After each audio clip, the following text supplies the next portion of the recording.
இருந்தவரும் இருக்கிறவரும் வருகிறவருமாகிய சர்வ வல்லமையுள்ள யாவாகிய யாஸ்வமீசியாவுடைய அதிகாரமுள்ள நாமத்தில் கடந்து வந்திருக்கிற ஒவ்வொரு பிள்ளைகளையும் நான் வாழ்த்துகிறேன். யாஸ்வா தாமே உங்களோடு கூட இருந்து உங்களுக்கு அவர் பெரிய காரியங்களை செய்வாராக. அல்லேலூயா, அல்லேலூயா. இந்த நாளுக்குரிய வார்த்தையாக எண்ணாகமத்தினுடைய புஸ்தகம் அதனுடைய 24வது அதிகாரம் அதனுடைய 1வது வசனத்தையும் 9வது வசனத்தையும் யாராவது வாசிங்க. இஸ்ரவேலை ஆசீர்வதிப்பது யாவுக்கு பிரியம் என்று பீலியாம் கண்டபோது அவன் முந்தி செய்து வந்தது போல நிமித்தம் பார்க்க போகாமல் வனாந்திரத்துக்கு நேராக தன் முகத்தை திருப்பி சிங்கம் போலவும் துஷ்டம் மிருகம் சிங்கம் போலவும் மடங்கி படுத்து கொண்டிருக்கிறார்கள். அவர்களை எழுப்புகிறவன் யார்? உங்களை ஆசீர்வதிக்கிறவன் ஆசீர்வதிக்கப்பட்டவன், உங்களை சபிக்கிறவன் சபிக்கப்பட்டவன் என்றான். ஆமென், அல்லேலூயா. வாசிக்கப்பட்ட வேத பகுதியில் சர்வ வல்லமையுள்ள தேவன் இஸ்ரவேல் ஜனங்களுக்கு அவர் ஆசீர்வாதத்தை கொடுக்கிற தேவன் என்பதை பீலேயாம் கண்டான். அல்லேலூயா. இஸ்ரவேலை ஆசீர்வதிப்பது யாவாகிய யாஸ்வமேசியாவுக்கு பிரியம். நாம் இதை சரியாக புரிந்து கொள்ள வேண்டும். அவருடைய ஜனத்தை அவர் ஆசீர்வதிக்க விரும்புகிறார். அல்லேலூயா, அல்லேலூயா. உங்களுக்கு நல்லா தெரியும், இஸ்ரவேல் ஜனம் பார்வோனின் அடிமைத்தனத்தில் இருந்து விடுபட்டு செங்கடலை கடந்து பாலைவனத்தின் வழியாக கானானுக்கு புறப்பட்டு போகிற போது வழியிலே அநேக ஜாதிகள் இஸ்ரவேல் ஜனத்திற்கு தடையாக இருந்தார்கள். தடையாக இருந்தவர்களை எல்லாம் அழித்தார்கள். ஒன்று புரிஞ்சுக்கிடுங்க, இஸ்ரவேல் ஜனம் யுத்தம் பண்ணல, யுத்தம் யாவுக்குரியதாக இருந்தது. சர்வ வல்லமையுள்ள தேவன் யுத்தம் செய்தார். ஆனபடியினால் சத்துருக்கள் எல்லாரும் அழிந்தார்கள். இந்த செய்தியை பாலாக் ராஜா கேள்விப்பட்டான். இஸ்ரவேலர்கள் வந்து கொண்டிருக்கிறார்கள், அவர்கள் நம் தேசத்தை அழித்து விடுவார்கள். ஆனபடியினால் இந்த தேசத்தில் இருக்கிற தேவனுடைய தீர்க்கதரிசியை கொண்டு அவர்களை சபிக்க வேண்டும் என்று நினைத்தான். ஆமென். ஆனபடியினால் பீலேயாமை கூப்பிட்டு பீலேயாமுக்கு பரிசுத்தொகைகள் தருவதாக கூறி இஸ்ரவேல் ஜனத்தை சபிக்க சொன்னான். பீலேயாமோ பணம், பொருள், பதவி என்பவைகளில் ஆசைப்பட்டு இஸ்ரவேல் ஜனத்தை சபிக்க எத்தனித்து தேவ சமூகத்திலே கடந்து போகிறான். தேவன் பீலேயாமிடத்தில் சொல்லுகிறார், அவர்கள் என்னுடைய ஜனம், நீ அவர்களை சபிக்க வேண்டாம், நீ போ என்று சொன்னார். இவன் கீழ்ப்படிந்தான். கீழ்ப்படிந்தவன் கடந்து போனான். கடந்து போனவனை மறுபடியும் பாலாக் ராஜா சந்திக்க ஆரம்பித்தார். அவனிடத்தில் சொன்னார், என்னுடைய நாட்டுக்காக நீ இஸ்ரவேல் ஜனத்தை சபித்தே ஆக வேண்டும். மறுபடியும் இவன் தேவ சமூகத்திற்கு கடந்து போகிறான். நீங்க வேதத்தை வாசித்தீங்கன்னா எண்ணாகமத்தினுடைய புஸ்தகம் 22வது அதிகாரம் அதனுடைய 1 முதல் 11 வரை உள்ள வார்த்தைகளில் மோவாப் ராஜா பாலாக் இஸ்ரவேல் ஜனத்தின் நிமித்தம் கலக்கமடைந்து அந்த ஜனத்தை சபிக்கும்படி தீர்க்கதரிசியாகிய பீலேயாமிடம் கேட்டான். அதற்கு கூலி தருவதாக சம்மதித்தான் என்று சொல்லி நாம் வேதத்திலே வாசிக்கிறோம். இப்ப 12வது வசனத்தை யாராவது வாசிங்க. அதற்கு தேவன் பீலேயாமை நோக்கி, நீ அவர்களுடைய போக வேண்டாம், அந்த ஜனங்களை சபிக்கவும் வேண்டாம், அவர்கள் ஆசீர்வதிக்கப்பட்டவர்கள் என்றார். ஆமென், அல்லேலூயா. யார் ஆசீர்வதிக்கப்பட்டவர்கள்? அவருடைய ஜனம் ஆசீர்வதிக்கப்பட்டது. வார்த்தையை கேட்கிற நீங்க யாரு? அவருடைய ஜனமா? அப்படியானால் ஆசீர்வதிக்கப்பட்டிருப்பீர்கள்.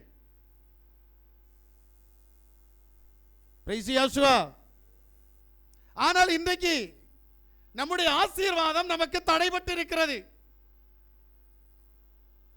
இந்த தடையிலிருந்து மீள வேண்டுமானால் நாம் அவருடைய ஜனமாக மாற வேண்டும்.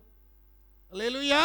பீலையாமை குறித்தும் தேவ மனிதருடைய சத்தத்தை குறித்தும் நீங்கள் வேதத்தில் ஆராய்ச்சி பண்ணினா, என்னாகமத்தினுடைய புஸ்தகம் 23வது அதிகாரம் அதனுடைய 19வது வசனத்தில் பீலையாம் சொல்றாரு, பொய் சொல்ல தேவன் ஒரு மனிதன் அல்ல, பொய் சொல்ல தேவன் ஒரு மனிதன் அல்ல, மனமாற அவர் ஒரு மனுபுத்திரனும் அல்ல. ஆமென். அவர் சொல்லியும் செய்யாதிருப்பாரா? ஆமென். அவர் வசனத்தை நிறைவேறாமல் இருப்பாரா? நல்ல கேளுங்க. இங்க பீலையாம் கண்டுகொண்ட காட்சி என்ன தெரியுமா? இஸ்ரவேலின் தேவன் மனம் மாறுகிறவர் அல்ல, சொன்னதன்படி செய்வார். இதை அறிஞ்சிருக்கிறான். நமக்கு தெரியுமா நம்முடைய தேவன் சொன்னதை செய்வார் என்று? நம்மை குறித்து அவர் என்ன சொல்லியிருக்கிறார் எத்தனை பேருக்கு தெரியும்? அதனால தான் சொல்றேன், அழைப்பையும் தெரிந்து கொள்ளுதலையும் உறுதிப்படுத்தும். முதல்ல நீ எதற்காக தேவ சமூகத்தில் கடந்து வந்திருக்கிறாய் அறிகிற அறிவு ரொம்ப முக்கியம்.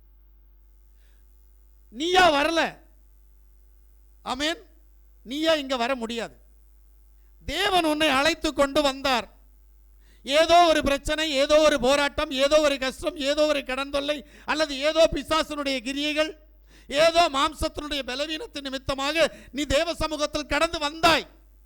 வந்த உன்னை தேவன் நிச்சயமாய் ஏதோ ஒரு அற்புதத்தை செய்து ஒரு இழுப்பின் மூலமாக உன்னை இழுத்துக் கொள்வார். அவர் இழுத்தால், அவருடைய வல்லமையை நீ உணர்ந்தால், எதற்காக உன்னை அழைத்தார், எதற்காக உன்னை கொண்டு வந்தார், எதற்காக உன்னை நடத்துகிறார், நீ எங்கே போக வேண்டும் என்பதை நீ சரியாக அறிந்து கொள்ள வேண்டும். அல்லேலூயா.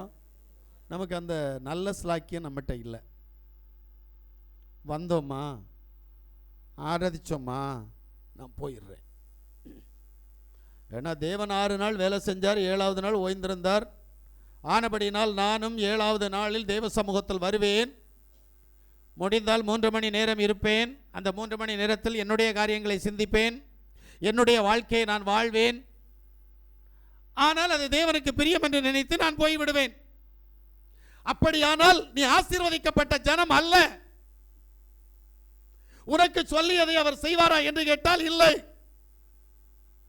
இதுபோல எசேக்கியேலுடைய புஸ்தகம் 36வது அதிகாரம் 36வது வசனத்தை நீங்க வாசித்தீங்கன்னா, யாவாகிய நான் நிர்மலமானவைகளை கட்டுகிறேன் என்றும் பாழானதை பயர்நிலம் ஆக்குகிறேன் என்றும் அப்பொழுது உங்களை சுற்றிலும் உள்ள மீதியான ஜாதிகள் அறிந்து கொள்வார்கள். யாவாகிய நான் இதை சொன்னேன், அதை செய்வேன். என் யாசுவா சொல்றாரு, நான் சொன்னா செய்வேன். மல்கியால சொல்றாரு 3வது அதிகாரம் 6வது வசனம் சொல்றாரு, மனம் மாற நான் மனுபுத்திரன் அல்ல. யாசுவா நல்லா புரிஞ்சிடுங்க. அப்போ சர்வ வல்லமையுள்ள தேவன் நம்மிடத்தில் என்ன சொல்லுகிறாரோ அதை அவர் செய்வார். நம்பு. இஸ்ரவேல் ஜனங்கள் இன்றைக்கு வரைக்கும் நம்பிக்கொண்டிருக்கிறார்கள், இன்று வரைக்கும் நம்புகிறார்கள். என் தேவன் எங்களோடு கூட இருக்கிற தேவன். அவர் எங்களை மட்டும்தான் வேர்திரித்தார். அவர் எங்களுடைய தேவன் மட்டும்தான், வேற யாருக்கும் அவர் தேவன் இல்லை. அதுல உறுதியா இருக்கிறாங்க. நீ என்ன சொல்லுவ? எங்க தேவன் சகல உலகத்துக்கும் தேவன். எங்க தேவன் எல்லா மதத்துக்கும் தேவன். எங்க தேவன் எல்லா ஜாதிக்கும் தேவன். ஆனா இஸ்ரவேல்னு சொல்லுவான். உங்களுக்கு தெரியுமா, இஸ்ரவேலன் கிறிஸ்தவர்களை கண்டால் இன்று ஏதோ கொஞ்சம் மனமாற்றம், காரி உமிழ்வான், பார்த்தா துப்புவான். தெரியுமா உங்களுக்கு? ஏன்னா உன்னை ஏற்றுக்க மாட்டான். ஏன்னா நீ வணங்குற கடவுள் வேற அப்படின்னு அவனுக்கு நல்லாவே தெரியும். நம்ம கடவுள் யாரு? இயேசு கிறிஸ்து அல்லது ஜீசஸ் அப்படின்னு சொல்றோம். ஆனா அவன் அதை ஏற்றுக்க மாட்டான். அவன் சொல்ற ஒரே கடவுள் யாவாகிய தேவன், யாவாக இன்றைக்கு கிரியை செய்து கொண்டிருக்கிறார். அவ்வளவுதான். நாம் மாற்றி சொல்றதுனால அவன் நம்மளை ஏற்று சகோதரனா கூட ஏற்றுக்க மாட்டான். ஏன்? நமக்கு கடவுள் யாருன்னு தெரியல. அதனால தான் அடிக்கடி சொல்லுவேன், இந்த வேத புத்தகத்தை இஸ்ரவேல் ஜனங்களிடமிருந்து நாம் கடன் வாங்கி இருக்கிறோம். ஆனால் அவர்களுடைய தேவனை நாம் அறியவில்லை. இதுதான் உண்மை. அவர்களுடைய தேவன் நாம் சொல்லுகிற தேவன் அல்ல. இயேசு என்றோ ஜீசஸோ என்று சொன்னால் அது இஸ்ரவேலின் தேவன் அல்ல, அது கிறிஸ்தவர்களின் தேவன்.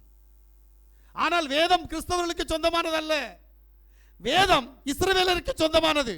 கேட்க காது உள்ளவன் கேட்க கடவான், இதை யாசுவா சொல்லி இருக்கிறார். அல்லேலூயா. ஆனபடியினால் யாசுவா மேசியாவுடைய கிருபையினால நாம் யாசுவா மேசியாவுக்கு பிரியமாய் இருக்க வேண்டுமானால், யாவாகிய தேவனுக்கு பிரியமாய் இருக்க வேண்டுமானால், இஸ்ரவேலிடத்திலிருந்து கடன் வாங்கின இந்த வேதத்தை வைத்துக்கொண்டு இதில் இருக்கிற இஸ்ரவேலின் தேவனை நீங்களும் நானும் ஆராதிக்கிறோம். ஆனபடியினால் நாம் அவருக்கு பிரியமானவர்களாய், அவர் நம்மை ஆசீர்வதிக்கிற தேவனாய் இருக்கிறார். அல்லேலூயா. அவருக்கு பிரியமாய் இருக்க வேண்டுமானால் என்னாகமத்தினுடைய புஸ்தகம் 24வது அதிகாரம் 1வது வசனம் சொல்லுது, அவருக்கு பிரியமானவர்களுக்கு என்ன நடக்கும் என்று. இஸ்ரவேலை ஆசீர்வதிப்பதே ஆமென் யாவுக்கு பிரியம் என்று ஆமென் பீலேயாம் கண்டபோது அவன் முந்தி செய்து வந்தது போல ஆமென் நிமித்தம் பார்க்க போகாமல் வனாந்தரத்துக்கு நேராக தன் முகத்தை திருப்பி. போதும். இங்க என்ன நடக்குது அப்படின்னா, இஸ்ரவேலை ஆசீர்வதிப்பது யாவாகிய யாசுவா மேசியாவுக்கு பிரியம். இரண்டாவது ஒரு காரியத்தை சொல்றாரு. யோசுவாவுடைய புஸ்தகம் 24வது அதிகாரம் அதனுடைய 10வது வசனம். பிலேயாமுக்கு செவி கொடுக்க எனக்கு சித்தமில்லாததினாலே அவன் உங்களை ஆசீர்வதிக்கவே ஆசீர்வதித்தான், இவ்விதமாய் உங்களை அவன் கைக்கு தப்புவித்தேன். பிரைஸ் யோசுவா. என்னாகமத்தினுடைய புஸ்தகம் 23வது அதிகாரம் 20வது வசனத்தை வாசிங்க. இதோ ஆசீர்வதிக்க கட்டளை பெற்றேன், அவர் ஆசீர்வதிக்கிறார், அதை நான் திருப்ப கூடாது. அல்லேலூயா. பாருங்க, பிலேயாம் எதுக்கு போனான்? சபிக்க போனான். கிரியம் வாங்கிட்டு சபிப்பதற்காக போகிறான். யாருடைய வார்த்தைக்கு அவன் கீழ்ப்படியல. ஆனா தேவன் அவன் வாயின் வார்த்தையை மாற்றினார், அவனுடைய எண்ணத்தை மாற்றினார். கொஞ்சம் யோசிக்கிறீங்களா? தேவன் ஒருவனை ஆசீர்வதிக்க விரும்பினால் அது ஒரு நாளும் சாபமாக மாறாது. அல்லேலூயா. அப்ப நாம் யார்? இஸ்ரவேல் ஜனமாக இருந்தால் ஒரு தீர்க்கதரிசி தவறு பண்ணின போது கூட சர்வ வல்லமையுள்ள தேவன் அதற்கு அடங்கி போகாமல் அவனுடைய எண்ணங்களை மாற்றி அவன் வாயின் வார்த்தையை சாபத்தை ஆசீர்வாதமாக்கி கொடுத்தார். அல்லேலூயா. இன்னும் என்னாகமத்தினுடைய புஸ்தகம் 6வது அதிகாரம் 23லிருந்து 27 வரைக்கும் நம்ம வாசிப்போமே. ஆனால் நீ ஆரோனோடும் அவன் குமாரரோடும் சொல்ல வேண்டியது என்னவென்றால், நீங்கள் இஸ்ரவேல் புத்திரரை ஆசீர்வதிக்கும் போது அவர்களை பார்த்து சொல்ல வேண்டியதாவது, யா உன்னை ஆசீர்வதித்து உன்னை காக்க கடவர், யா தம்முடைய முகத்தை உன்மேல் பிரகாசிக்க பண்ணி உன்மேல் கிருபையா இருக்க கடவர், யா தம்முடைய முகத்தை உன்மேல் பிரசன்னமாக்கி உனக்கு சமாதானம் கட்டளையிட கடவர் என்பதே. இவ்விதமாய் அவர்கள் என் நாமத்தை இஸ்ரவேல் புத்திரர் மேல் கூற கடவர்கள், அப்பொழுது நான் அவர்களை ஆசீர்வதிப்பேன் என்று சொல் என்றார். சங்கீதத்தினுடைய புஸ்தகம் 118வது அதிகாரம் 26வது வசனத்தை வாசிங்க. யாவுடைய நாமத்தினாலே வருகிறவர் ஸ்தோத்தரிக்கப்பட்டவர், யாவுடைய ஆலயத்திலிருந்து உங்களை ஆசீர்வதிக்கிறார். பாருங்க, இங்க என்ன சொல்றார் அப்படின்னா, இஸ்ரவேலை ஆசீர்வதிக்க வேண்டும், இன்னும் ஆசீர்வதிக்க வேண்டும். அல்லேலூயா. அவர் எழுதி வச்சிருக்கிறாரு, இஸ்ரவேலா அவனுக்கு ஆசீர்வாதத்தை கொடுத்துரு, அவனுக்கு இருக்கிற எல்லா சாபத்தையும் ஆசீர்வாதமாக மாற்று. இது தீர்க்கதரிசியாக இருந்தாலும் சரி, ஆசாரியனாக இருந்தாலும் சரி, ஊழியக்காரனாக இருந்தாலும் சரி, இதை இஸ்ரவேல் ஜனத்திற்கு கொடுக்க வேண்டும். நான் என்ன கேட்கிறேன் அப்படின்னா, ஆசீர்வாதம் பெறுவது இஸ்ரவேலன், நீங்க யார்? நாம யாரு? ஏன் நமக்கு ஆசீர்வாதம் இல்லாமல் இருக்கிறது? ஒன்று தெரிஞ்சுக்கிடுங்க, இந்த உலகத்தை முழுவதும் ஆளுகிறது இஸ்ரவேலன். இந்த உலகம் முழுவதையும் ஆளக்கூடியவன் இஸ்ரவேலன். அது அமெரிக்காவாக இருந்தாலும் சரி, ஏன் இந்தியாவாக இருந்தாலும் சரி. ஏன்னா யூதனுடைய கட்டுப்பாட்டுக்குள்ளதான், யூதனுடைய எண்ணத்திற்குள்ளதான், இஸ்ரவேலனுடைய ஆளுமைக்குள்ளாகத்தான் உலகம் முழுவதுமே இயங்கிக் கொண்டிருக்கிறது. கொஞ்சம் யோசிங்க. அந்த அளவுக்கு தேவன் அவர்களை உயர்த்தி கொண்டிருக்கிறார். இன்னைக்கு இஸ்லாமிய நாடுகள் கூட இன்னைக்கு பயந்து நடுங்கி கொண்டிருக்கிறது. ஏன்? ஆமென். இஸ்ரவேலர்கள் வளர்கிற வளர்ச்சி அந்த அளவுக்கு. எனக்கு தெரிஞ்சு முஸ்லிம் ராணுவ வீரர்கள் சொல்றாங்க, அவங்க கூட ஏதோ ஒரு சக்தி இருக்கு, அந்த சக்தினால தான் அவங்க ஜெயிக்கிறாங்க. பிரைஸ் யாசுவா. கொஞ்சம் யோசிக்கிறீங்களா? என்ன சக்தி? அண்ட சராசரங்களை சிருஷ்டித்த தேவன் அன்று முதல் இன்று வரைக்கும் அவர்களோடு கூட இருக்கிறார். ஆமென். ஏன் நம்மோடு கூட இல்லை? நாம் உண்மையிலேயே இஸ்ரவேலனாக இல்லை. ஏன்னு பார்த்தோம்னா தெரியும். என்ன அப்படின்னா, இஸ்ரவேலன் எப்படிப்பட்டவன் அப்படின்னு பார்த்தீங்கன்னா, அவருக்கு எப்படிப்பட்ட ஆசீர்வாதம் இருக்கும் என்று பார்த்தீர்களே ஆனால், என்னாகமத்துடைய புஸ்தகம் 24வது அதிகாரம் அதனுடைய 8வது வசனத்தை வாசிங்க. தேவன் அவர்களை எகிப்திலிருந்து புறப்பட பண்ணினார். நல்ல கேளுங்க. தேவன் அவர்களை எகிப்திலிருந்து புறப்பட பண்ணினார். காண்டா மிருகத்துக்கொத்த பலன் அவர்களுக்கு உண்டு. ஆமென். அவர்கள் தங்கள் சத்துருக்களாகிய ஜாதிகளை பட்சித்து அவர்கள் எலும்புகளை நொறுக்கி அவர்களை தங்கள் அம்புகளாலே எய்வார்கள். எப்படி தேவன் எப்படிப்பட்ட பலத்தை கொடுத்திருக்கிறார்? காண்டா மிருகத்திற்கு ஒத்த பலன் இஸ்ரவேல் ஜனத்திடம் இருக்கிறது. ஆனபடியினால் சத்துருக்களை இல்லாமாக்கி அவர்களுடைய எலும்புகளை உடைத்து அம்புகளாலே அவர்களை நாசம் பண்ணுகிறார்கள். அவ்வளவு அதிகாரம் அவரிடத்தில் இருக்கிறது. நாம் உண்மையிலேயே இஸ்ரவேலர் ஆனால் பிசாசுக்கு பயப்படுவோம்? நம்முடைய மாம்ச கிரியைகளுக்கு பயப்படுவோம்? இவை எல்லாவற்றையும் ஜெயிக்க நமக்கு பலன் இருக்கும். ஆனால் இன்றைக்கு நம்மிடத்தில் பலம் இல்லை. நாம் விரும்புகிறது ஒன்றாக இருக்கிறது, நாம் செய்கிறது இன்னொன்றாக இருக்கிறது. காரணம் என்ன? நாம் வஞ்சிக்கப்பட்டு கொண்டிருக்கிறோம். காண்டாமிருகத்திற்கு ஒத்த பலன் நம்மிடத்தில் இருந்திருந்தால், ஏன் தாவீதிடத்தில் இருந்த பலன் நம்மிடத்தில் இருந்திருந்தால் கோலியாத்தை முறியடித்தது போல நாமும் முறியடித்திருப்போம் அல்லவா? பிரச்சனைகள், போராட்டங்கள், கஷ்டங்கள், கடந்தொலைகள், வியாதிகள், பலவீனங்கள், அவமானங்கள், பிரச்சனைகள் எல்லாம் கடந்து வருது. எல்லாத்தையும் கண்டு பயப்படுறோம். என்ன காரணம்? நாம தேவனுடைய பிள்ளைகளாக இல்லை. ஆமென். வாயின் வார்த்தையில் நாம் தேவனுடைய பிள்ளை என்று சொல்லிக் கொண்டிருக்கிறோம். ஆனால் கிரியையில் தேவ சித்தத்தை நாம் நிறைவேற்றாதபடி நம்முடைய மனவிருப்பங்களை நாம் நிறைவேற்றிக் கொண்டிருக்கிறோம். வேதம் சொல்லுகிறது, மனுஷனுக்கு செம்மையாய் தோன்றுகிற வழி உண்டு, அதனுடைய முடிவு மரணம். யாராவது நம்முடைய சிந்தனையில் கடந்து வருகிற எண்ணத்தை தாறுமாறாக்கிறவர்கள் யாராவது உண்டா?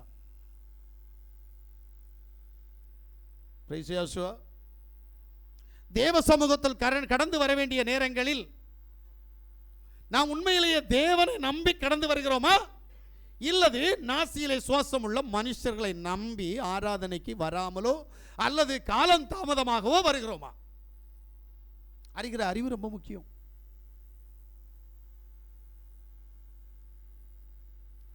கல்யாண வீட்டுக்கு போனா சாப்பாட்டு பந்தி முடிஞ்ச பிறகு யாராவது போவீங்களா? கொடுத்தா மொய் கொடுப்பீங்களா? அப்புறம் பார்சல் கிடைக்கலன்னா எப்படி கொடுப்பீங்க? யோசிப்போம்ல, வந்தேன் சாப்பிட முடியலையே, எப்படி மொய் கொடுக்கறது? ஒருவேளை கொடுத்தா, ஏன்னா கட்டாயப்படி கொடுப்பீங்க, ஏன்னா உங்களுக்கு தந்திருப்பாங்களா, அதனால கொடுப்பீங்க. ஆனால் யோசிக்கிறீங்களா இல்லையா? சாப்பாடு கிடைக்கலையே, மொய் கொடுத்தாங்கன்னா ஏதோ ஒரு பார்சல் வேற கொடுப்பாங்க, அதுவும் கிடைக்கலையே, என்ன பண்ணுறது? கொடுக்கவா கொடுக்க வேண்டாமா? சரி கொடுப்போம், அவங்க தான் கொடுத்துருக்குறாங்களே நம்ம கொடுப்போம். அது வேற எப்படி கொடுக்கணும்? அவங்க 1000 ரூபா தந்தால் நம்ம 1500 கொடுக்கணும். எப்படி? இப்படி தான் பண்ணிட்டு இருக்கிறோம். ஆனால் தேவ சமூகத்தில் யோசிக்கிறதுக்கு மனம் வரலையே. ஆராதனை 8 மணிக்கு என்றால் 8 மணிக்கு வருவதற்கு நமக்கு விருப்பம் இல்லை. 8 மணிக்கு தான் என்ன பண்ணிட்டு இருப்போம் தெரியுமா? அப்படின்னா அயன் பண்ணிட்டு இருப்போம். அப்போ அதை அயன் பண்ணி முடிச்சு ட்ரெஸ் சேஞ்ச் பண்ணி வர்றதுக்கு 8:30 ஆயிரும். பக்கத்தில் இருக்க வரணும்னா, தூரத்தில் இருக்க வரணும்னா, பிரிசியாசுவா இந்த அரை மணி நேரம் லேட்டாக வந்ததுனால உனக்கு ஒரு குற்றபோதம் இருக்கா? இல்லை. அப்புறம் எப்படி நீ இஸ்ரவேலன்? அப்புறம் எப்படி உனக்கு காண்டாமிருகத்திற்கு ஒத்த பலனை தந்து உன் சத்துருக்களை ஜெயிக்க உனக்கு பலன் கொடுப்பார்? அல்லேலூயா. சங்கீதங்களுடைய புஸ்தகம் 105:37 வாசிக்கிற போது, அப்பொழுது அவர்களை வெள்ளியோடும் பொன்னோடும் புறப்பட பண்ணினார். ஆமென். அவர்கள் கோத்திரங்களில் பலவீனப்பட்டவன் ஒருவனும் இருந்ததில்லை. நல்லா கேட்டீங்களா வசனத்தை? யாருக்காவது புரியாம இருக்கா? இஸ்ரவேல் கோத்திரத்தில் ஒருவன் கூட பலவீனப்பட்டவன் இல்லை. அத்தனை பேரும் பலம் உள்ளவன், பராக்கிரமசாலி. ஒருத்தன் கூட பலவீனமானவன் இல்லை. அந்த அளவுக்கு இஸ்ரவேலின் தேவன் இஸ்ரவேலை பாதுகாக்கிறவர். நீ இஸ்ரவேல்னு சொல்றதுனால என்ன பிரயோஜனம்னு கேட்கிறேன். அல்லேலூயா, அல்லேலூயா. இரண்டாவது சொல்றாரு சங்கீதம் 46:1, தேவன் நமக்கு அடைக்கலமும் பலனும் ஆபத்து காலத்தில் அனுகூலமான துணைமானவர். ஆமென். அதனாலதான் காண்டாமிருகத்திற்கு ஒத்த பலன் உன்னிடத்தில் இருக்கிறது. அவர் உனக்கு அடைக்கலமும் துணையுமாக இருந்தால் நீ பிசாசை கண்டும் பயப்பட மாட்ட, சத்துருவை கண்டும் பயப்பட மாட்ட.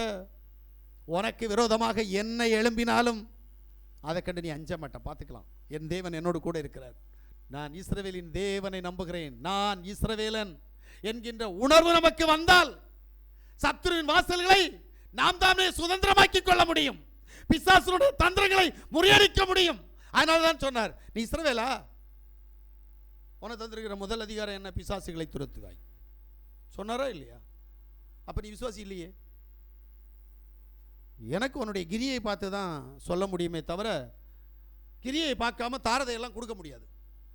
இருக்கிறதையெல்லாம் கொடுத்தா பெற்றுக்கொள்ள முடியாது, அது வாமிட் ஆகும்.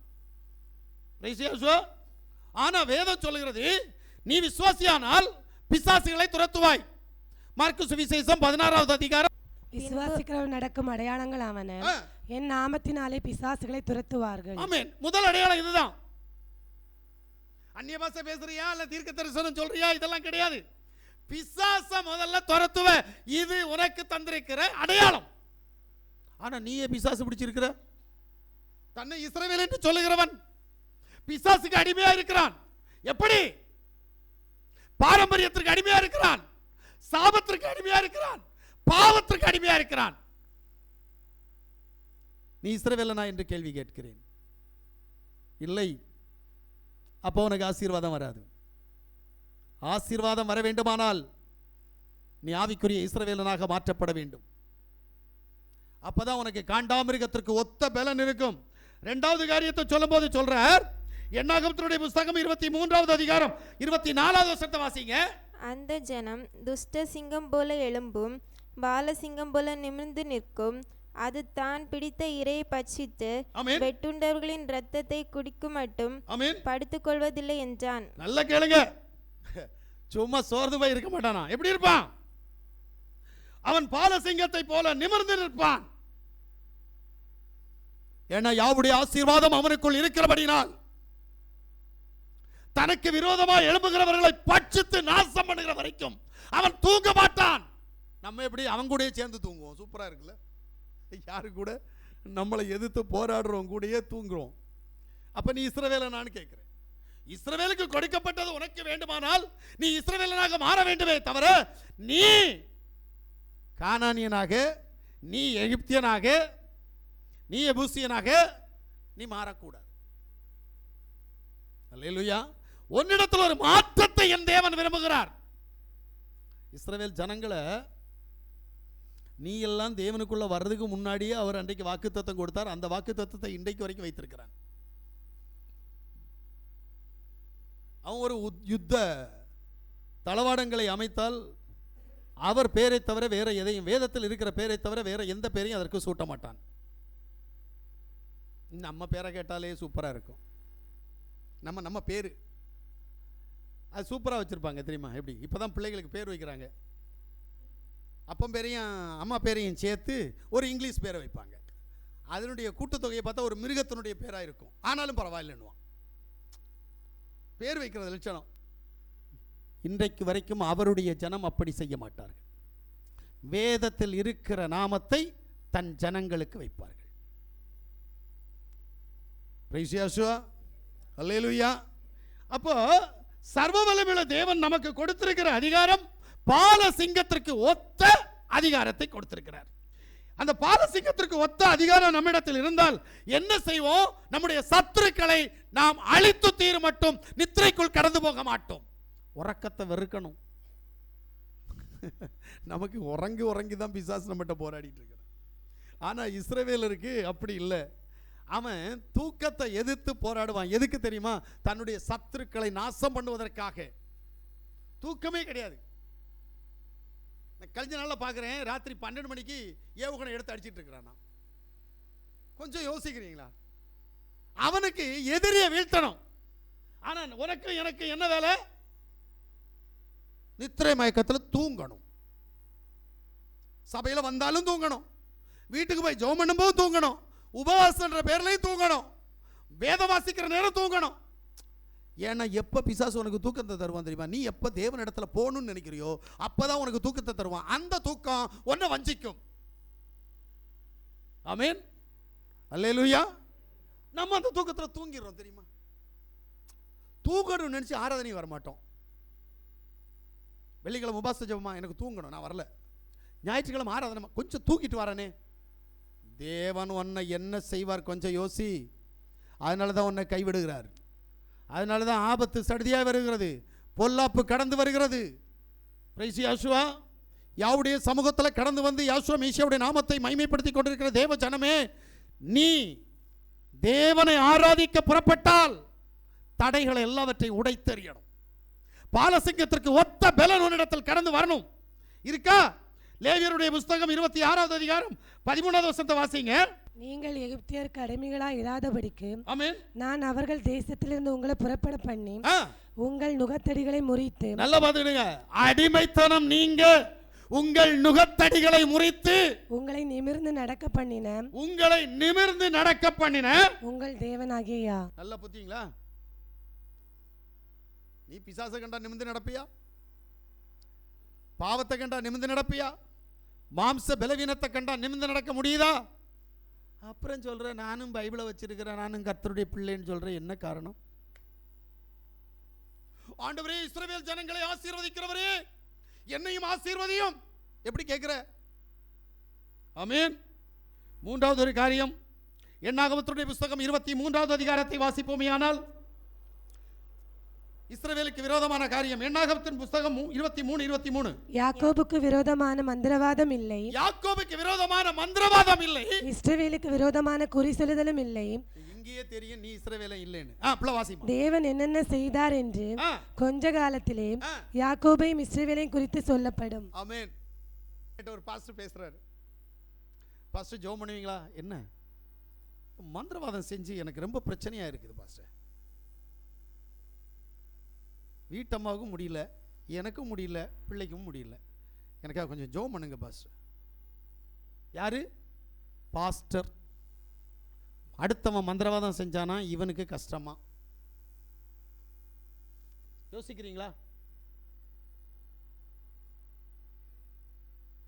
தயவு செய்து சொல்றேன், உனக்காக செய்வானான்னு கேட்டா செய்வான். செய்யப்படும் மந்திரவாதம் உன் முடிய கூட தொடாது, தொடக்கூடாது. யாராக இருந்தால், நீ இஸ்ரவேலனாக இருந்தால் உனக்கு விரோதமான மந்திரவாதமும் இல்லை, உனக்கு விரோதமான குறி சொல்லுதலும் இல்லை. இன்னும் ராப்பாடி வந்து வீட்டில் வந்து கறக்கிறான், குடு குடு குடு குடு குடு குடு. உன் வீட்டில் ஒரு துன்பம் இருக்குது, நான் அவ பேரில் சொல்கிறேன், நான் அந்த அம்மா பேரில் சொல்கிறேன், உனக்கு இப்படியாய் நடக்கும். காலையில் வந்து காணிக்கை கேட்குறான். ஏன்? அவன் சொன்னான், ஆமால வெத்தலையில மை தடவுன மாதிரி சொன்னான். அப்பா என்ன கரெக்டா சொன்னான் தெரியுமா? அவன் சொன்னது அப்படி சொன்னான், எவனுக்கு தெரியாது. அவன் அப்படி சொன்னான்ப்பா. அவன் காலையில வந்தா அவனுக்கு ஏதாவது தட்சணை கொடுக்கணும். குடு. வருவா அவ. நீ கேட்கறதுனாலே அவ உள்ள வந்துருவா தெரியுமா? முதல்ல எப்ப காது கொடுத்து ஒரு விஷயத்தை கேட்கிறியோ அப்பவே உள்ள வந்துருவா. இந்த ஏரியாவில் அப்படி ஒரு வீடு இருக்குது, இப்படி ஒரு வீடு இருந்துச்சு. கேட்டு பாருங்க தெரியும். இந்த வீட்டில் நான் இருக்கிற வரைக்கும் ஒரு ராப்பாடி கூட இந்த வீட்டுக்கு வரமாட்டான். அந்த வீட்டுக்கு போவான், அந்த வீட்டுக்கு போவான், இந்த காம்பவுண்டுக்குள்ளே வரமாட்டான். அப்படி பார்ப்பான். நானும் எங்கள் வீட்டம்மா பார்த்துட்டுனே நிற்போம். அவன் அப்படி பார்ப்பான், பார்த்தவன் போவான். நாம சரியில்லை அப்படின்னா எதுவும் சரியா இருக்காது. என்னை பொறுத்தவரை ராப்பாடி கூட உன் வீட்டுக்கு வரக்கூடாது. ஏன்? கையில் படத்தையும் வச்சுக்கிட்டு காணிக்கைக்கு வரானே அவன் கூட உன் வீட்டில் வரக்கூடாது. என் வீட்டுக்கு வரமாட்டான். பிரசங்கம் பண்ணுகிற நான் சொல்கிறேன், என் வீட்டுக்கு வரமாட்டான். என் தேவன் என்னை பாதுகாக்கிறார். நான் ஆவிக்குரிய இஸ்ரவேலன் என்பதில் உறுதியாக இருக்கிறேன். நீ எப்படி இருக்கிற? உனக்கு அதிசயம் செய்யணும்னா, உனக்கு அற்புதம் செய்யணும்னா ஏன் உன்னிடத்தில் ஒரு மாற்றம் இல்லை? மந்திரவாதி சொன்னா எலுமிச்சை பழத்தை தூக்கி வீட்டுக்கு முன்னாடி கட்டி விடுற, அவன் தார உண்டியலை தூக்கி கட்டி விட்டு நடக்கிற. அவன் சொல்றதை கேட்டா உனக்கு நடக்கும்ன்ற நம்பிக்கை இருக்கு. எம்பெருமான் சொன்னா கேட்டா கேட்க மாட்டேன்ற என்ன காரணம்? அப்போ உனக்கு நடக்காது. பிரச்சனை வருமா? வரும். ஆபத்து வருமா? வரும். அப்ப நீ அதை பழகித்தான் ஆகணும். ஏன்னா இங்க இருக்கிறவங்களுக்கு மந்திரவாதியை பற்றி தெரியுமான்னு கேட்டா கண்டிப்பா தெரியும். ஜோசியம் சொல்றவனை பற்றி தெரியுமான்னு கேட்டா தெரியும். ஏதோ 1-2 பேருக்கு தெரியாம இருக்கலாம், வேற எல்லாருக்கும் தெரியும். அனுபவங்கள் பல ரீதியில் நம்முடைய தாய் தோப்பன் மூலமாக, நம்முடைய தாத்தன் பாட்டி மூலமாக, இல்லது நம்முடைய மூலமாக நாம் கற்றுக்கொண்ட விஷயங்கள் அது. அவன் சொன்னதை கேட்ட நாம, என் தேவனுடைய ஊழியக்காரன் என் தேவனுடைய வார்த்தை சொல்வதை ஏன் கேட்க மாட்டேன்? ஆமென். புரிந்து வாழ்ந்தால் உங்களுக்கு பொக்கிஷம் கிடைக்கும். புரியாமல் வாழ்ந்தால், வேத வசனத்தில் புரியாமல் வாழ்ந்தால் உனக்கு எந்த விடுதலையும் இல்லை. அதனால அவர் சொல்றாரு, இஸ்ரவேலுக்கு விரோதமான மந்திரவாதமும் யாக்கோபுக்கு விரோதமான குறி சொல்லுதலும் இல்லை. ஆமென். அல்லேலூயா. வாசிங்க ஏசாயாவுடைய புத்தகம் 54வது அதிகாரம் அதனுடைய 17வது வசனத்தை வாசிக்கிற போது, உனக்கு விரோதமாய் உருவாக்கப்படும் எந்த ஆயுதமும் வாய்க்காதே போம். உனக்கு விரோதமாய் நியாயத்தில் எழும்பும் எந்த நாவையும் நீ குற்றப்படுத்துவாய். இது யாவுடைய ஊழியக்காரரின் சுதந்திரமும் என்னால் உண்டான அவருடைய நீதியுமாய் இருக்கிறது என்று யார் சொல்கிறார்? நம்மளை யோசித்து பார்ப்போம். நமக்கு விரோதி இருக்கிறானா இல்லையா? அவனுக்கு பயப்படுறோமா இல்லையா? ஆமென். நமக்கு விரோதி இருக்கக்கூடாது. நம்முடைய விரோதி என்ன நினைக்கிறானோ அது நமக்கு நடக்கக்கூடாது. அப்பதான் நம்ம இஸ்ரவேலன். அல்லேலூயா. தேவன் கொடுக்கிற ஆசீர்வாதம் சும்மா இல்லை. யாருக்கு கொடுப்பேன்னு கேட்கிறாரு. இந்த குணங்கள் உள்ள இஸ்ரவேலனுக்குத்தான் நான் கொடுப்பேன். சும்மா தன்னை இஸ்ரவேலன் சொல்லிட்டு இருந்தா கொடுத்துருவாரான்னு கேட்டா இல்ல. ஏன்னா கலாத்தியருடைய புத்தகம் 3வது அதிகாரம் 7வது வசனத்தை வாசிங்க. ஆகையால் விசுவாச மார்க்கத்தார்கள் எவர்களோ அவர்களை ஆபிரகாமின் பிள்ளைகள் என்று அறிவீர்களாக. ஆமென். அப்ப எல்லாரும் ஆபிரகாமுடைய பிள்ளை இல்ல. நான் வேதத்துல வாசிச்சேன், இஸ்மவேல அவன் தேவனுடைய பிள்ளை, அவன் ஆபிரகாமுடைய பிள்ளையே இல்லையா. அவன் துஷ்டன். அவன் எல்லாரையும் என்ன செய்வான்? எதிர்ப்பான். அவனை எல்லாரும் எதிர்ப்பார்கள். அவன் சகோதரர்கள் அவனுக்கு எதிரியா இருப்பார்கள். இவன் அவன் சகோதரனுக்கு எதிரியா தான் இருப்பான். இவனுக்கு யாரும் நேசம் காட்ட மாட்டாங்களாம், அன்பு காட்ட மாட்டாங்களாம். யாருக்கு? ஆபிரகாமுடைய பையனுக்கு இல்ல. ஆபிரகாமுடைய பையன், ஆனால் சுதந்திரவாளி இல்ல. கேத்தூராளுக்கு பிள்ளைகள் உண்டு, ஆனா கேத்தூராளுடைய பிள்ளைகள் ஆபிரகாமுடைய பிள்ளைகள் என்கிற சுதந்திரவாளி இல்ல. ஆபிரகாம் தேவ சமூகத்தில் போறான். ஆண்டவரே, எனக்கு பிள்ளைகள் இருக்கிறாங்க, ஆனா சுதந்திரவாளி வேணும். எனக்கு நீர் என்ன செய்யும்? இஸ்மவேலை சுதந்திரவாளியா தாரும். தேவன் சொல்றார், தரமாட்டேன். அவன் உனக்கு சுதந்திரவாளி இல்லை. அப்படியானால் ஒன்று செய்யும். நான் அன்னையிலேருந்து இன்னைக்கு வரைக்கும் நான் நடக்கிற நடைதூரத்தில், நான் உட்கார்ற இடத்துல என் குடும்பத்தோட உட்கார்ந்துருக்கிறேன். என் வேலைக்காரன் இருக்கிறான், என் வேலைக்காரனையாவது எனக்கு சுதந்திரவாளியா தாரும். தேவன் சொல்றாரு, இல்லை, உனக்கு சுதந்திரவாளியே இல்லை. உன் கற்பப்பிறப்பு. நான் என்ன கேட்குறேன் அப்படின்னா, உன்னுடைய கற்பப்பிறப்பு. அப்போ ஆகாருடைய பிள்ளை கற்பப்பிறப்பு இல்லையா? கேத்தூராளுடைய பிள்ளைகள் கற்பப்பிறப்பு இல்லையா? ஒன்று தெரிஞ்சுக்கிட்டு, இது பக்க வழியில் வந்துச்சு. இது பக்க வழியில் வந்தது. தேவன் ஆபிரகாம்கிட்ட சொன்னார், நான் உனக்கு கற்பத்தின் கனியை தருவேன். ஆபிரகாமுடைய பொண்டாட்டி நகைக்கிறா. ஆபிரகாமுக்கு சந்தேகம். அப்புறம் எப்படி கேத்தூராளுக்கு பிள்ளை பிறந்தது? எப்படி? ஆகாருக்கு பிள்ளை பிறந்தது என்கிறதை அவன் யோசிக்கல. இறுதியாக தேவன் அவனுக்கு ஈசாக் என்ற கற்பத்தின் கனியை கொடுத்தார். கொடுத்ததனுடைய உடாய் அவன் மாத்திரமே வாரிசானான், அவன் மாத்திரமே பிள்ளையானான். உங்களுக்கு தெரியுமா இஸ்மவேலுக்கு ஆபிரகாம் என்ன பண்ணான்னு தெரியுமா? ஒரு துருத்தியில கொஞ்சம் தண்ணி. எனக்கு அதை யோசித்தா சிரிப்பா இருக்குது. வேலைக்காரன் போய் சொல்லுவான், ஆபிரகாம் இந்த தேசத்துல பெரிய ஐஸ்வர்யம் உள்ளவன், தேவனால் ஆசீர்வதிக்கப்பட்டவன். ஆனா தன்னுடைய இரண்டாவது பொண்டாட்டிக்கும் தன்னுடைய முதல் பிள்ளைக்கும் கொடுத்தது என்ன தெரியுமா? ஒரு துருத்தியில கொஞ்சோல தண்ணி. போயிட்டு வா டாட்டா. எங்க போ? பாலைவனத்துக்கு போ. ஏன்னா அவளுக்கு ரெண்டாவது தடவை பாலைவன அனுபவம். உங்களுக்கு தெரியுமா? முதல்ல ஒரு வாட்டி பாலைவனத்துக்கு போனான். அங்கேருந்து சொன்னார், போ நாச்சாரிகளை அடங்கிருன்னா. அதனால திரும்பி வந்தா. நான் ஒரு குழந்தைய தருவேன், அந்த குழந்தை என் பிள்ளையா இருக்க மாட்டான். வாக்குத்தத்தம் அப்படிதான் கொடுத்தாருங்க. அவன் என் பிள்ளையா இருக்க மாட்டான். இங்க தான் யோசிக்கணும். என்ன? உன்னுடைய குணம் உன் பிள்ளைக்கு வரும். நீ மோசக்காரி மோசக்காரனானா உன் பிள்ளைகிட்ட மோசமான கிரியைகள் உண்டாகும். நீ நல்லவன் நல்லவள் ஆனால் உன்னுடைய பிள்ளையிடத்தில் நல்ல குணங்கள் உண்டாகும். நீ யாவாகிய யாசுவா மேசியாவுக்கு கீழ்ப்படுகிறவனாய் அவருடைய சத்தத்திற்கு செவி கொடுக்கிறவனாய் மாறினால் உன் பிள்ளை நீ சொல்லாமலே அந்த பிள்ளை அப்படியாய் மாறும். வித்து வித்தோட சேரும், பதர் பதரோட சேரும். மறந்துடாத. நீ பதரா இருந்தா உன் பிள்ளை பதர், நீ வித்தா இருந்தா உன் பிள்ளை வித்து. அல்லேலூயா. ஆனா இன்னொன்னை நம்ம தெரியணும், வித்துல இருந்து தான் பதர் வரும், பதர்ல இருந்து வித்து வராது. வித்துல இருந்து தான் பதர் வரும், ஆனால் பதர்ல இருந்து வித்து வராது. பதர்னா என்னன்னு தெரியாது இல்ல? ஆமீன். தெரியுமா? தெரியாது. இங்கே தான் சிக்கல். தெரியுமா? தெரியும்னா நல்லது. என்ன அப்படின்னா நெல்லு தான், எல்லாமே நெல்லு தான். ஆனால் சில நெல்லுக்குள்ளால என்ன இருக்காது? அரிசியே இருக்காது. இருக்கும். என்ன தெரியுமா? கொஞ்சம் பச்சை தண்ணி, வெள்ளை தண்ணி இருக்கும். வெள்ளை கலரில் கொஞ்சோல தண்ணி இருக்கும். ஆனால் அது அரிசி ஆகாது. இதை பதர் என்பார்கள். ஆமாம். ஆனால் பதர் ஒரு நாள் வித்தாகாது, வித்து பதராகும். நான் தேவனுடைய பிள்ளை என்று சொல்லிக் கொண்டிருக்கிறவன் அவிசுவாசி ஆவான், தேவ சமூகத்துக்கு புறம்பாக போவான். அது அவனுடைய கிரியை நிமித்தமாக. அல்லேலூயா. கிரியை நிமித்தமாக. நேத்து நல்லா இருந்தான், இன்னைக்கு கெட்டு போனான்னு சொல்லுவாங்க. அது நம்ம சபையிலையும் இருக்குது.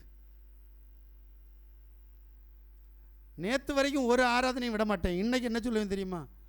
தூக்க வருது, நான் தூங்கிட்டு வரேன், வேலை இருக்குது வேலைக்கு போகிறேன், கடன் இருக்குது கடனை மூட்ட போகிறேன், பிசாசு என்னை கூப்பிடுது, கொஞ்சம் போல் மாமியார் இருக்குன்னு சோறு கொடுத்துட்டு வரேன். அநேக காரியங்களை சொல்லி தேவ சமூகத்தை விட்டு தூரம் போற உனக்கு எப்படி யாவுடைய ஆசீர்வாதம் உனக்கு உண்டாகும்? அல்லேலூயா. நீ ஆபிரகாமுடைய சந்ததியில் பிறந்தவனா? நீ ஆபிரகாமுடைய வாரிசா என்று கேட்டால் இல்லை. அந்த 29 வாசிங்க. கலாத்தியருடைய புத்தகம் 3வது அதிகாரம் 29வது வசனம். நீங்கள் மெசியாவினுடையவர்களானால் ஆபிரகாமின் சந்ததியாராயும் வாக்குத்தத்தத்தின்படியே சுதந்திரராயும் இருப்பீர்கள். ஆமென். அல்லேலூயா. என்ன நீ மேசியாவுக்கு சந்ததின்னு சொல்ற இல்ல? கீழ்ப்படி. கீழ்ப்படியாம உன்னிடத்தில் இருக்கிற மரணக்கட்டு மாறாது. கீழ்ப்படியாம உன்னிட்ட இருக்கிற பிசாசு போகாது. கீழ்ப்படியாம உன்னிட்ட இருக்கிற சாபம் போகாது. கீழ்ப்படியாம உன்னிட்ட இருக்கிற பாரம்பரியம் போகாது. நீ வேணும்னா தேவ மனுஷனாகிய என்னை ஏமாத்தலாம், உன்னை ஏமாத்தலாம். ஆனா அண்டசராசரங்களையும் சிருஷ்டித்த தேவாதி தேவனை ஏமாற்ற முடியாது. அவர் காண்கிறார். அவர் சொல்றாரு, நீ சமுத்திரத்தின் ஆழத்தில் கடந்து போனாலும் நான் அங்கே இருக்கிறேன், நீ பாதாளத்தில் படுக்கை போட்டாலும் நான் அங்கே இருக்கிறேன் சொன்னாரா இல்லையா? அப்ப நீ அவருக்கு மறைவா என்ன செய்ய போற? ஒன்னும் செய்ய முடியாது. எல்லாவற்றையும் தேவன் பார்க்கிறார், எல்லாவற்றையும் அவர் அறிந்திருக்கிறார். அவருடைய சித்தம் இல்லாமல் உன் வாழ்க்கையில் ஒரு காரியம் நடக்காது. அப்போ அவருடைய சித்தம் உண்டாகணும்னா நீ இஸ்ரவேலனாக மாறணும். ஆமென். ரோமருடைய புஸ்தகம் 9வது அதிகாரம் 6-8 வரை நாம் வாசிக்கிற போது தேவ வசனம் அவமாய் போயிட்டென்று சொல்லக்கூடாது. ஏனென்றால் இஸ்ரவேல் வம்சத்தார் எல்லாரும் இஸ்ரவேல் அல்லவே, அவர்கள் ஆபிரகாமின் சந்ததி. இஸ்ரவேல் எல்லாரும் இஸ்ரவேல் அல்லவே, அவர்கள் ஆபிரகாமின் சந்ததியார் ஆனாலும், அவர்கள் ஆபிரகாமுடைய சந்ததியார் ஆனாலும் எல்லாரும் பிள்ளைகள் அல்லவே. நல்லா கேட்டீங்களா? எல்லாரும் பிள்ளைகள் இல்ல.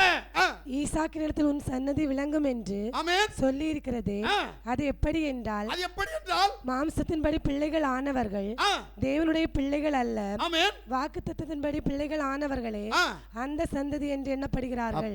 மாம்சத்தின்படி நீ யாரா வேணா இருந்துட்டு போ, தேவனுக்கு ஒன்ன பிடிக்காது. நீ வேணா சபையில் வந்து யசுவமிஷ நாமத்தை தரித்து பாவ மன்னிப்பு பெற்றேன், பரிசுத்தாவியை பெற்றேன், வேறுபாடான வாழ்க்கை வாழ்கிறேன்னு சொல்லிட்டு நாடகம் ஆடினாலே சரி, தேவன் எல்லாவற்றையும் பார்த்து உன்னுடைய விசுவாசத்தின் ஊடாகத்தான் உன்னை சுதந்திரவாளியாக மாற்றுவார். சும்மா உன்னை கொண்டு வந்து தேவ சமூகத்தில் மகிமைப்படுத்த மாட்டார். நீ சொல்லலாம், நான் இத்தனை வருஷம் விசுவாசி, இந்த பாஸ்டர் வரதுக்கு முன்னாடியே நான் சபையில் விசுவாசி சொல்லலாம். சொல்றதுனால என்ன யூஸ்? ஒரு பலனும் இல்லை. தயவு செய்து சொல்றேன், என்னோட வயதுக்கு உங்களுக்கு மூத்தமாக இருக்கலாம், இல்லை என்னோட பைபிள் படிப்பு உங்கள்கிட்ட அதிகமாக இருக்கலாம், என்னோட தேவனை அறிகிற அறிவு உங்கள்கிட்ட அதிகமாக இருக்குன்னு நீங்கள் எண்ணலாம். பலன் என்னன்னு கேட்குறேன். ஒரு பலனும் இல்லை. நீ சொல்றதுல கில்லாடி, செய்யறதுல கில்லாடி, ஆனா தேவனுக்கு பிரியமாய் இருக்கிறியா? ஏன்னா மோசைக்கு முன்னாடியே மீரியாம் பிறந்துட்டா. மோசைக்கு முன்னாடியே தேவனை ஆராதிக்கிறவள் மீரியாம். மோசைக்கு முன்னாடியே தேவனுக்கு பலி செலுத்துகிறவள் மீரியாம். மோசே ஆற்றில் கடந்து போன போது பாதுகாவலுக்காக கடந்து போனது மீரியாம்.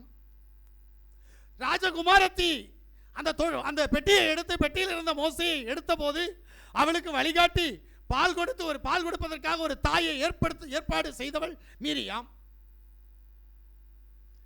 தேவன் இவ்வளவு அனுபவம் உள்ள மீரியாம ஐயோ மோசையோட இவள் பெரியவள் என்று சொல்லி பார்க்கவில்லை. தப்பு பண்ணனா தோலை உரிச்சிருவேன், பாளையத்துக்கு வெளியே போ சொன்னாரே இல்லையா? மோசையே போய் வழியில் நிற்கிறான். ஏய், கொடுத்தது தான், உனக்கு விருப்பமா 7 நாள் இங்கே உட்கார்ந்துக்க, பாளையம் போட்டு உட்கார்ந்துக்க, ஆனா அவ பாளையத்துக்கு வெளியே இருக்கட்டும் சொன்னாரா இல்லையா? அப்போ உன் கதி நம்முடைய வாழ்க்கை எனக்கு எப்படி இருக்குது? தேவனை வஞ்சிக்கிறோம், தேவ மனுஷனை வஞ்சிக்கிறோம், சபையை வஞ்சிக்கிறோம், ஏன் ஒன்ன வஞ்சிக்கிற? அப்ப எப்படி தேவன் உன்னிடத்தில் இஸ்ரவேல் ஜனங்களுக்கு கொடுத்ததை உனக்கு கொடுப்பார்? அல்லேலூயா, அல்லேலூயா. இங்க புரியணும். அப்ப இஸ்ரவேல் ஜனங்கள், நீ இஸ்ரவேலன் ஆக்கப்பட்டா என்ன செய்வ? எனக்கு இதுதான் வேணும். உனக்கு காண்டாமிருகத்திற்கு ஒத்த பெலன் வேணுமா? பாலசிங்கத்திற்கு ஒத்த பெலன் வந்து சத்துருவை முழுவதும் அழிக்கணுமா? மந்திரவாதம் குறி சொல்லுதல் இல்லாமல் போகணுமா? நீ ஆவிக்குரிய இஸ்ரவேலனாக மாறினால் என்ன செய்வாய்? ஆதியாகமத்தினுடைய புஸ்தகம் 32வது அதிகாரம் 27 29 வரைக்கும் நான் வாசிக்கிற போது, அவர் உன் பேர் என்ன என்று கேட்டார். யாக்கோபு என்றான். அப்பொழுது அவர், உன் பேர் இனி யாக்கோபு எனப்படாமல் இஸ்ரவேல் எனப்படும், தேவனோடும் மனிதரோடும் போராடி மேற்கொண்டாயே என்றார். அப்பொழுது யாக்கோபு, உம்முடைய நாமத்தை எனக்கு அறிவிக்க வேண்டும் என்று கேட்டான். அதற்கு அவர், நீ என் நாமத்தை கேட்பானேன் என்று சொல்லி அங்கே அவனை ஆசீர்வதித்தார். அப்பொழுது யாக்கோபு, நான் தேவனை முகமுகமாய் கண்டேன், உயிர் தப்பி பிழைத்தேன் என்று சொல்லி அந்த ஸ்தலத்துக்கு பெனியேல் என்று பெயரிட்டான். இஸ்ரவேல் யாருன்னு தெரியுதா உங்களுக்கு? யாக்கோபு தான் இஸ்ரவேலன். இவன் யார் என்று கேட்டால் ஒரு எத்தன், ஏமாற்றுக்காரன். ஆனால் இவனை, ஏமாற்றுக்காரனாக இருந்தவனை இஸ்ரவேலாக மாற்றுகிறார். இஸ்ரவேல் என்றால் இவன் போராடுகிறவன், வேற ஒன்றும் இல்லை. இவன் தேவனோடும் மனுஷனோடும் போராடுகிறவன். இவன் போராட்டக்காரன் ஆனபடியினால் இவன் இஸ்ரவேலன். அப்போ இஸ்ரவேலா நீ இருக்கணும்னா ஆவிக்குரிய இஸ்ரவேலன். நான் கானானுக்கு போகிறேன், பரமகானானுக்கு போகிறேன், நான் எடுத்துக்கொள்ளப்பட போகிறேன், நான் மனவாட்டியாக சொல்கிற நீ முதல்ல உன்னுடைய சரீரத்தை எதிர்த்து போராடணும். ரெண்டாவது, உன்னுடைய சரீரம் ஒன்னில் செய்கிற பாவத்தை எதிர்த்து போராடணும். பிரைஸ் யாசுவா. மூணாவது, உன்னுடைய நித்திரை மயக்கத்தை எதிர்த்து போராடணும். ஆமென்.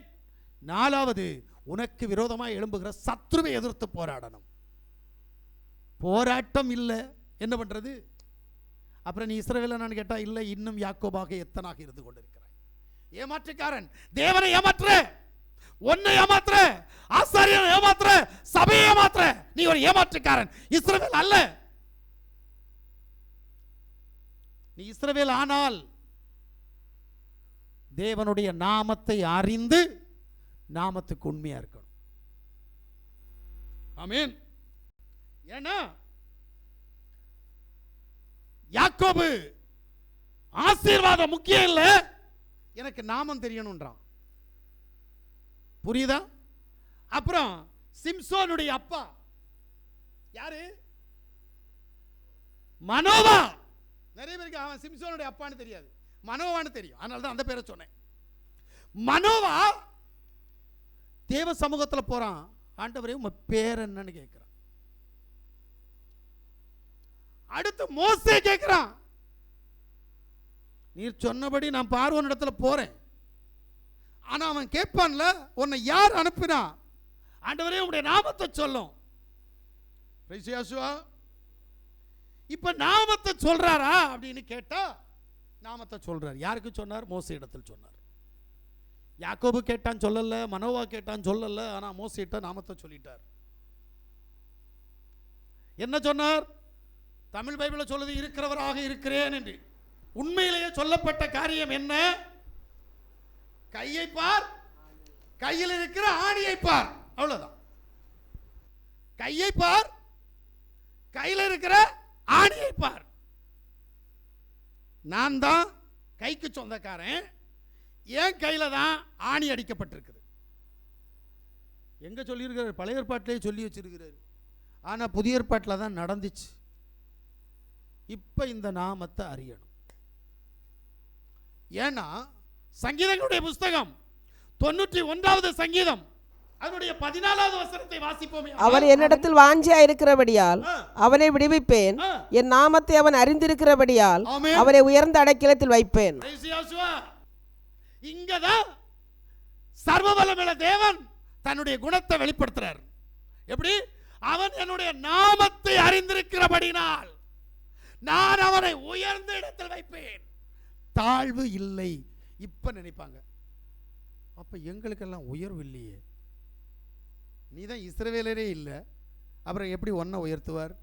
அவனை உயர்த்தி வச்சிருக்கிறாரு, எழுத்தின்படி இஸ்ரவேலனை உயர்த்தி வச்சிருக்கிறாரு. ஏன் ஒன்றை உயர்த்தல அப்படின்னா, நீ இன்னைக்கு வரைக்கும் உண்மையான இஸ்ரவேலனா இல்லை. இன்னைக்கு வரைக்கும் நீ அவரை ஏமாத்துற, இஸ்ரவேல் சொல்லி நடித்து கொண்டிருக்கிற. உன்னுடைய நடிப்பு அவருக்கு தெரியுமா தெரியாதா? தெரியும்ல. நீ கடவுளை ஏமாத்தலாம்னு நினைச்சா முடியுமா? அதனால தான் நீ உயர்ந்த இடத்தில் இல்லை. இரண்டாவது சொல்றாரு மல்கியாவுடைய புஸ்தகம் 4வது அதிகாரம் 2வது வசனம். ஆனாலும் என் நாமத்திற்கு பயந்திருக்கிற உங்கள் மேல் நீதியின் சூரியன் உதிக்கும், அதன் செட்டைகளின் கீழ் ஆரோக்கியம் இருக்கும். நீங்கள் வெளியே புறப்பட்டு போய் கொளுத்த கன்றுகளை போல் வளருவீர்கள். ஆமென். இங்க ஆரோக்கியமே இல்லையே. சிலருக்கு என்னடா எப்படாச்சும் ஆவு வரும். வேதத்தை படித்தவன் வேதத்துக்குள்ளே இருக்கிறேன்னு சொல்லுவான், ஆனால் மரணம் வராதா? ஏதாவது ஒன்று செய்யணுமே, சரியில்லையே, தற்கொலையாவது பண்ணணும். யோசிக்கிறியா? உனக்கு எங்கே ஆரோக்கியம் இருக்குது?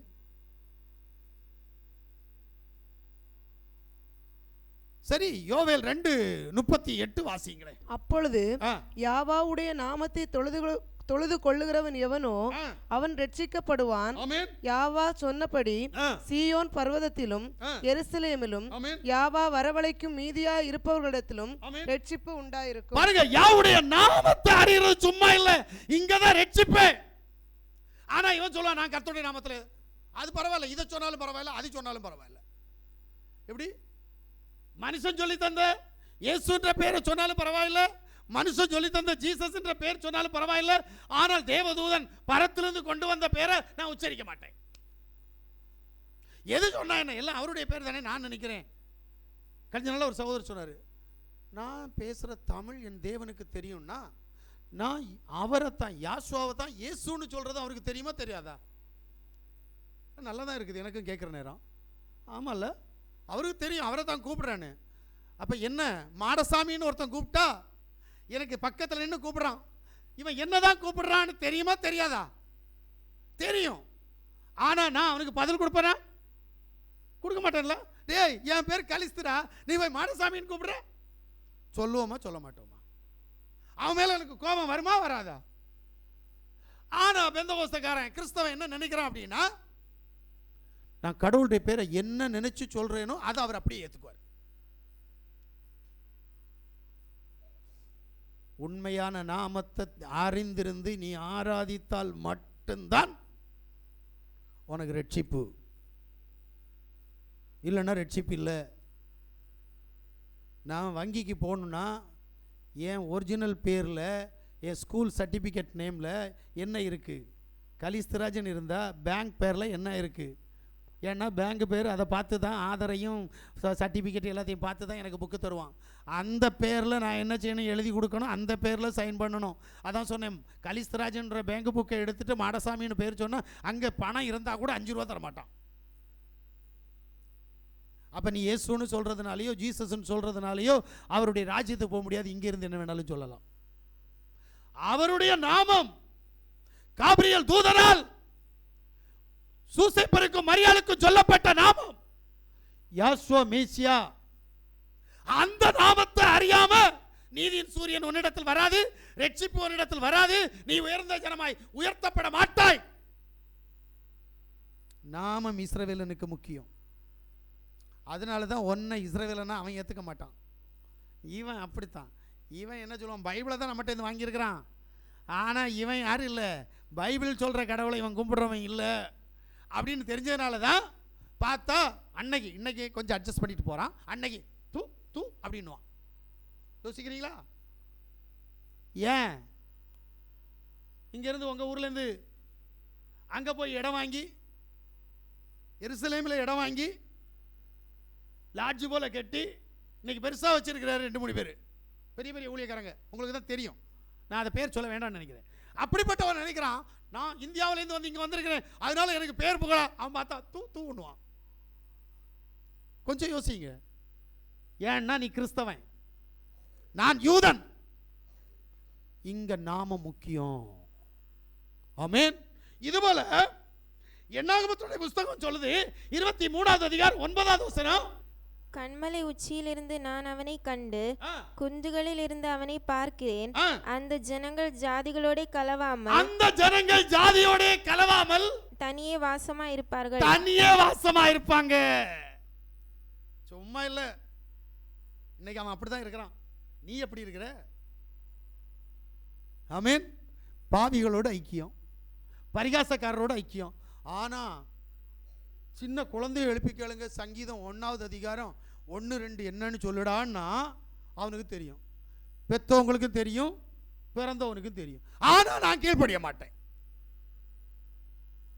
வேதம் சொல்லுது, இஸ்ரவேலுடைய குணம் என்ன, அவனுக்கு கொடுத்திருக்கிற வல்லமை வேறு, அவனுடைய குணம் வேறையா இருக்கணும். அவன் தனித்து வாசம் பண்ணுகிறவன், எந்த ஜாதியோடு கலக்க மாட்டான். நாம எப்படி இருக்கிறோம்? அல்லேலூயா. அதனால தான் பவுல் கேட்கிறாரு 2 கொரிந்தியருடைய புஸ்தகம் 6வது அதிகாரம் 14 18 வரைக்கும் வாசித்தோம்னா, அந்நிய நுகத்திலே அவிசுவாசிகளுடன் பிணைக்கப்படாதிருப்பீர்களாக. நீதிக்கும் அநீதிக்கும் சம்பந்தம் ஏது? ஒளிக்கும் இருளுக்கும் ஐக்கியம் ஏது? மேசியாவுக்கும் பேலியாளுக்கும் இசைவேது? அவிசுவாசியுடன் விசுவாசிக்கு பங்கேது? தேவனுடைய ஆலயத்துக்கும் விக்கிரகங்களுக்கும் சம்பந்தம் ஏது? நான் அவர்களுக்குள்ளே வாசம் பண்ணி அவர்களுக்குள்ளே உலாவி அவர்கள் தேவனாய் இருப்பேன், அவர்கள் என் ஜனங்களாய் இருப்பார்கள் என்று தேவன் சொன்னபடி. எல்லாருக்கும் தெரியல, கீழ்படிஞ்ச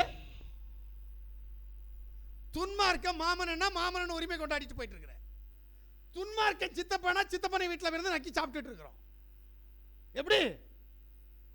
துன்மார்க்கனோடு கூட போவதற்கு ஆராதனை வேண்டாம், துன்மார்க்கனோடு போவதற்காக தேவ சமூகத்தில் ஜெபம் இல்லை,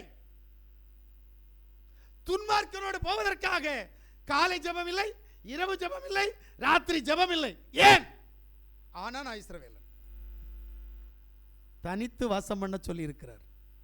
இஸ்ரவேலன் தனியா தான் வாசம் பண்ணணும். அவனுடைய குணம் தனியா இருந்தால் தான் வெளிப்படும்.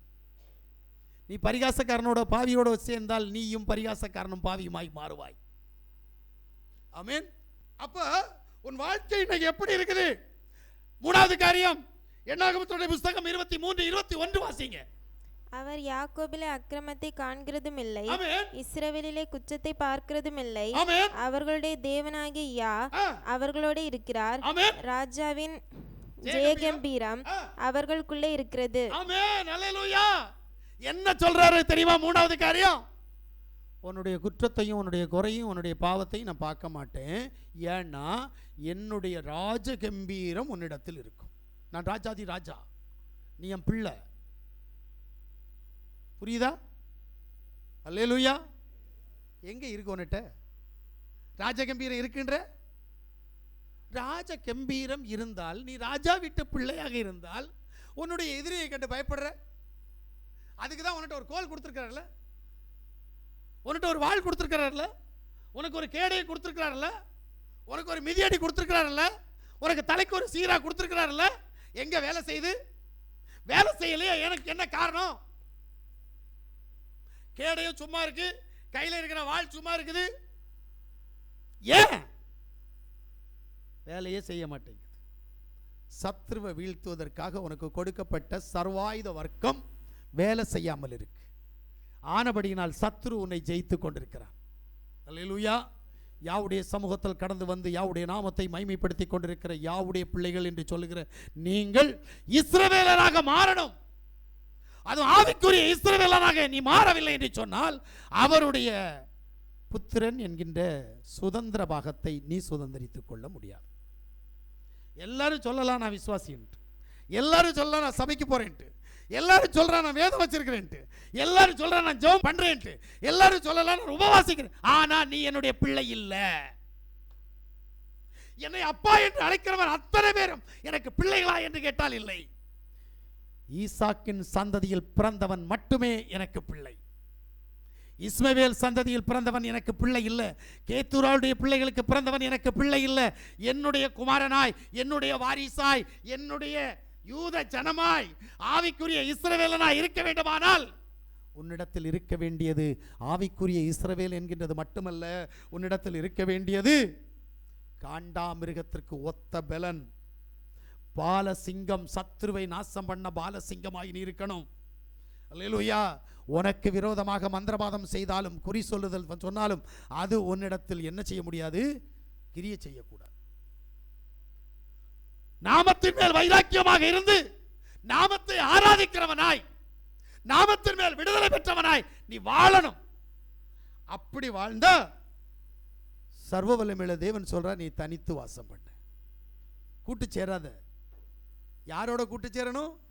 உன்னுடைய தொப்புள் கொடி உறவு இங்கே இருக்குதுல்ல, அவருடைய நாமம் தரிக்கப்பட்ட பிள்ளைகளோடு கூட நீ உண்டாயின. அந்த தொப்புள் கொடி உறவு அறுக்கப்பட்டால் ஒழிய அறுக்கல அப்படின்னா ஒன்றும் இல்லை, தாய்க்கு மரணம் இல்லை பிள்ளைக்கு மரணம். ஆனால் இங்கே தொப்புள் கொடி உறவு வேண்டும். ஏன்னா அவருடைய இரத்தத்தினால் மீட்கப்பட்டு, அவருடைய இரத்தத்தினால் கழுவப்பட்டு, அவருடைய இரத்தத்தின் வல்லமையினால் நாம் அவருடைய பிள்ளைகளாக இருக்கிறோம். நம்மை அவர் ஆசீர்வதிக்க விரும்புகிறார். நாம் அவருடைய ஆசீர்வாதத்தை சுதந்திரித்துக் கொள்வதற்கு ஆவிக்குரிய இஸ்ரவேலனாக மாற நாம் ஆயத்தமா? நாம் எல்லாரும் முழங்கால் படியிடுவோமா?